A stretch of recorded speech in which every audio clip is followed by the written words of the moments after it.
নমস্কার। গল্প সঙ্গে যার আড্ডায় আমি ইন্দ্রাণী আপনাদের সবাইকে স্বাগত। আজকে অবনীন্দ্রনাথ ঠাকুরের শকুন্তলা গল্পটি আপনাদের শোনাব। আপনারা যারা আমার এই চ্যানেলটিকে প্রথমবার শুনছেন, যদি ভালো লেগে থাকে দয়া করে সাবস্ক্রাইব করবেন। আর যদি কাহিনীটি আপনাদের ভালো লেগে থাকে তাহলে নিশ্চয়ই একটি লাইক দিয়ে আপনাদের অমূল্য মতামত জানাবেন। শুরু করছি আজকের গল্প, অবনীন্দ্রনাথ ঠাকুরের শকুন্তলা। একটি নিবিড় অরণ্য ছিল। তাতে ছিল বড় বড় বট, সারি সারি তাল তমাল, পাহাড় পর্বত, আর ছিল ছোট নদী মালিনী। মালিনীর জল বড় স্থির আয়নার মতো।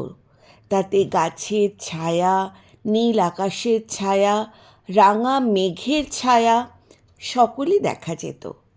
আর দেখা যেত গাছের তলায় কতগুলো কুটিরের ছায়া।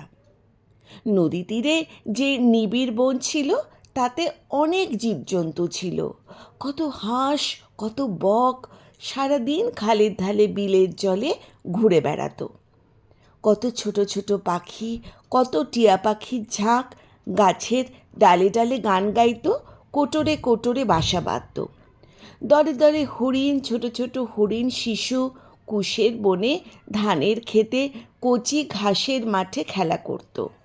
বসন্তে কোকিল গাইত, বর্ষায় ময়ূর নাচত।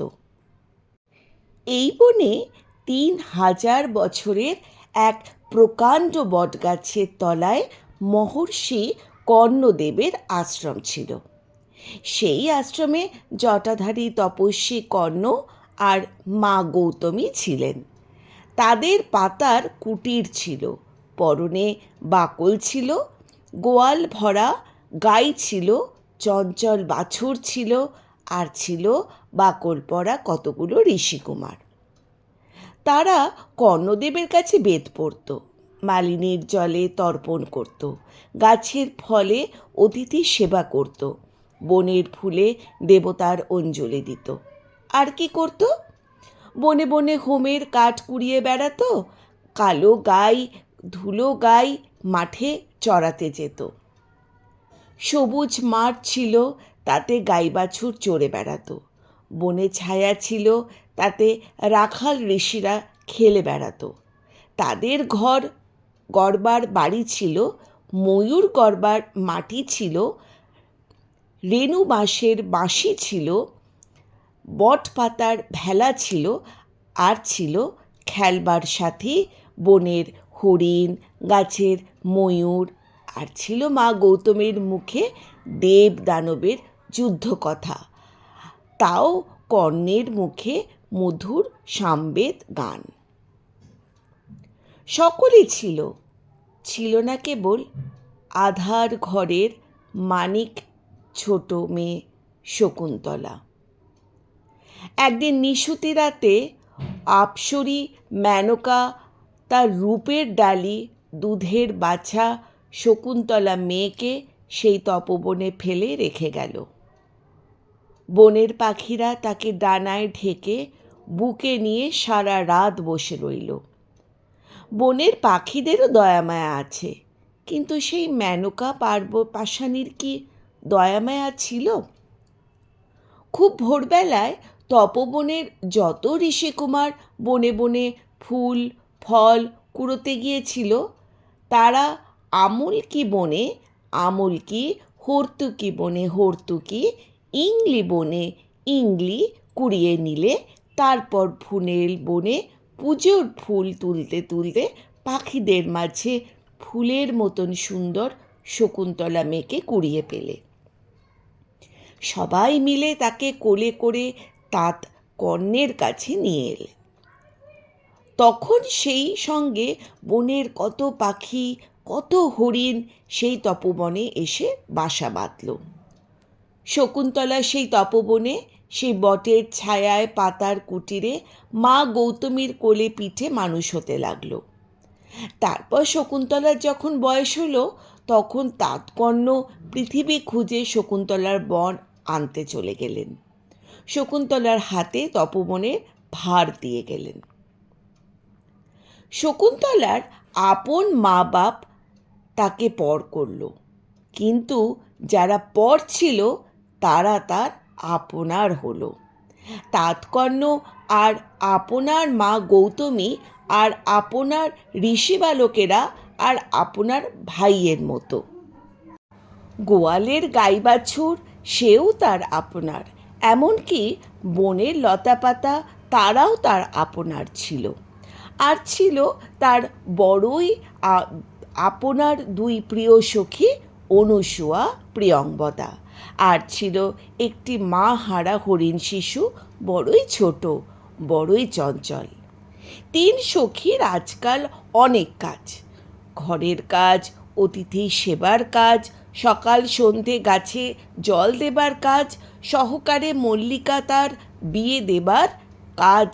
আর শকুন্তলার দুই সখী আরও একটি কাজ ছিল, তারা প্রতিদিন মাধবীলতার জল দিত আর ভাবত কবে ওই মাধবীলতায় ফুল ফুটবে আর সেই দিন সখী শকুন্তলার বর আসবে। এছাড়া আর কি কাজ ছিল?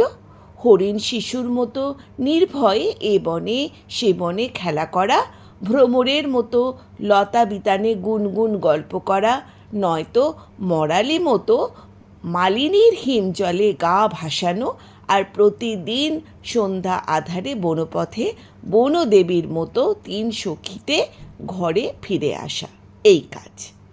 একদিন দক্ষিণ বাতাসে সেই কুসুম বনে দেখতে দেখতে প্রিয় মাধবীলতা সর্বাঙ্গে ফুলে ভরে উঠল। আজ সখীর বর আসবে, এই বলে চঞ্চল হরিণীর মতন চঞ্চল অনুসূয়া প্রিয়ংবদা আরও চঞ্চল হয়ে উঠল। দুষ্যন্ত। যে দেশে ঋষির তপোবন ছিল সে দেশের রাজার নাম ছিল দুষ্মন্ত। সেকালে এত বড় রাজা কেউ ছিল না। তিনি পুরো দেশের রাজা, পশ্চিম দেশের রাজা, উত্তর দেশের রাজা, দক্ষিণ দেশের রাজা, সব রাজার রাজা ছিলেন। 7 সমুদ্র 13 নদী সব তার রাজ্য। পৃথিবীর এক রাজা, রাজা দুষ্মন্ত। তার কত সৈন্য সামন্ত ছিল, হাতিশালে কত হাতি ছিল, ঘোড়াশালে কত ঘোড়া ছিল, গাড়িখানায় কত সোনা রূপোয় রথ ছিল, রাজমহলে কত দাস দাসী ছিল। দেশ জুড়ে তার সুনাম ছিল, ক্রোশ জুড়ে সোনার রাজপুরী ছিল। আর ব্রাহ্মণ কুমার মাধব্য সেই রাজার প্রিয় সখা ছিল। যেদিন তপবনে মল্লিকার ফুল ফুটল, সেদিন 7 সমুদ্র 13 নদীর রাজা, রাজা দুষ্যন্ত প্রিয় সখা মাধব্যকে বললেন, চল বন্ধু, আজ মৃগয়ায় যাই। মৃগয়ার নামে মাধব্যের যেন জ্বর এলো। গরিব ব্রাহ্মণ রাজবাড়িতে রাজার হালে থাকে, দুবেলা থালা থালা লুচি মন্ডা ভার ক্ষীর দই দিয়ে মোটা পেট ঠান্ডা রাখে। মৃগয়ার নামে বেচারার মুখ এতটুকু হয়ে গেল। বাঘ ভাল্লুকের ভয় প্রাণ কেঁপে উঠল। না বলবার জো কি, রাজার আজ্ঞা। অমনি হাতিশালে হাতি সাজলো, ঘোড়াশালে ঘোড়া সাজলো, কোমর বেঁধে পালোয়ান এলো, বর্ষা হাতে শিকারি এলো, ধনুকাতে ব্যাধ এলো, জাল ঘাড়ে জেলে এলো। তারপর সারথি রাজার সোনার রথ নিয়ে এলো। সিংহদ্বারে সোনার কপাট ঝনাঝন দিয়ে খুলে গেল। রাজা সোনার রথে শিকারে চললেন। দুপাশে 2 রাজহস্তি চামর দোলাতে দোলাতে চলল, ছত্রবর রাজ ছত্র ধরে চলল, জয় ঢাক বাজতে বাজতে চলল। আর সর্বশেষে প্রিয় সখা মাধব্য এক খোড়া ঘোড়ায় হট হট করে চললেন। ক্রমে রাজা এ বন সে বন ঘুরে শেষে মহাবনে এসে পড়লেন। গাছে গাছে বাঁধ ভাত পাততে লাগলো, খালে বিলে জেলে জাল ফেলতে লাগলো। সৈন্য সামন্ত বন ঘিরতে লাগলো। বনে সাড়া পড়ে গেল।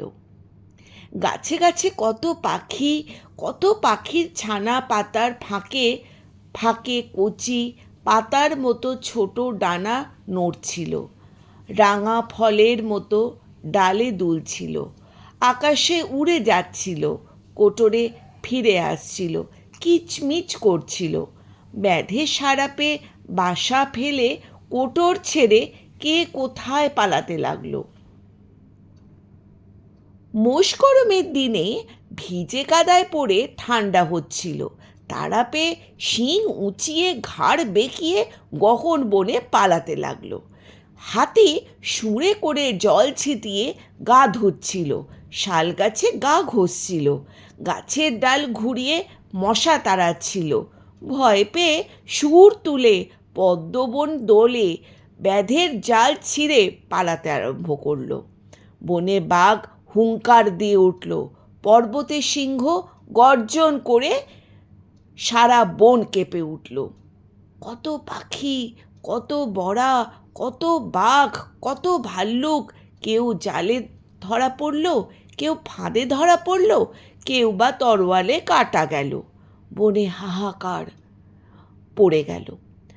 বনের বাঘ বন দিয়ে, জলের কুমির জল দিয়ে, আকাশের পাখি আকাশ ছেয়ে পালাতে আরম্ভ করলে। ফাঁদ দিয়ে ব্যাধ পাখির সঙ্গে জুটল, তীর নিয়ে বীর বাঘের সঙ্গে গেল, জাল ঘাড়ে জেলে মাছের সঙ্গে চলল। রাজা সোনার রথে এক হরিণের সঙ্গে ছুটলেন। হরিণ প্রাণ ভয় হাওয়ার মতো রথের আগে দৌড়াচ্ছে। সোনার রথ তার পেছনে বিদ্যুতের বেগে চলছে। রাজা সৈন্য সামন্ত হাতি ঘোড়া প্রিয় সখা মাধব্য কত দূরে কোথায় পড়ে রইল। কেবল রাজার রথ আর বনের হরিণ নদীর ধার দিয়ে, বনের ভেতর দিয়ে, মাঠের ওপর দিয়ে ছুটে চলল। যখন গহন বনে এই শিকার চলছিল, তখন সেই তপবনে সকলে নির্ভয় ছিল। গাছের ডালে টিয়া পাখি লাল ঠোকতে ধান খুঁটছিল, নদীর জলে মনে সুখে হাঁস ভাসছিল, কুশবনে পোষা হরিণ নির্ভয়ে খেলা করছিল, আর শকুন্তলা, অনুসুয়া, প্রিয়ংবদা 3 সখী কুঞ্জবনে গুনগুন গান করছিল। এই তপবনে সকলে নির্ভয়ে, কেউ হিংসা করে না। মহাযোগী কর্ণের তপবনে ব্যাধে গরুতে এক ঘাটে জল খায়, হিরণ শিশু আর সিংহ শাবক এক বনে খেলা করে। এ বনে রাজাদেরও শিকার করা নিষেধ। রাজার শিকার সেই হরিণ ঊর্ধ্বশ্বাসে এই তপবনের ভেতর চলে এলো।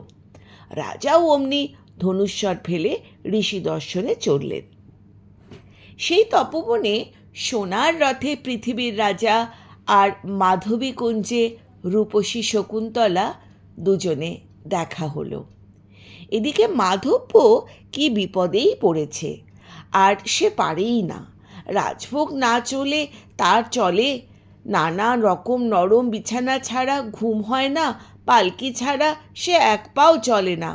তার কি সারাদিন ঘোড়ার পিঠে চড়ে ওই বড়া যায়, ওই বাঘপালায়, কবে এ বন সে বন ঘুরে বেড়ানো পোষায়?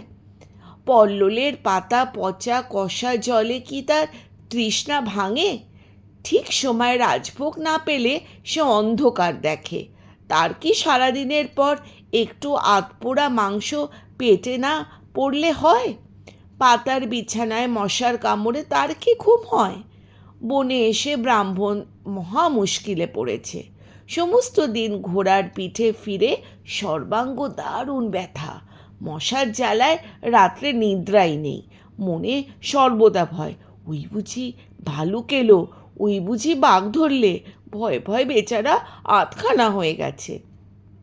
রাজাকে কত বোঝাচ্ছে, মহারাজ রাজ্য ছাড়খাড়ে যায়, শরীর মাটি হলো, আর কেন রাজ্যে চলুন। রাজা তবু শুনলেন না। শকুন্তলাকে দেখা অবধি রাজকার্য ছেড়ে, মৃগয়া ছেড়ে তপস্বীর মতো সেই তপবনেই পড়ে রইলেন। রাজ্যের রাজার মা ব্রত করেছেন, রাজাকে ডেকে পাঠালেন, তবু রাজ্যে ফিরলেন না। কত ওজোর আপত্তি করে মাধব্যকে সব সৈন্য সামন্তর সঙ্গে মার কাছে পাঠিয়ে দিলে একলা সেই তপবনে রয়ে গেলেন।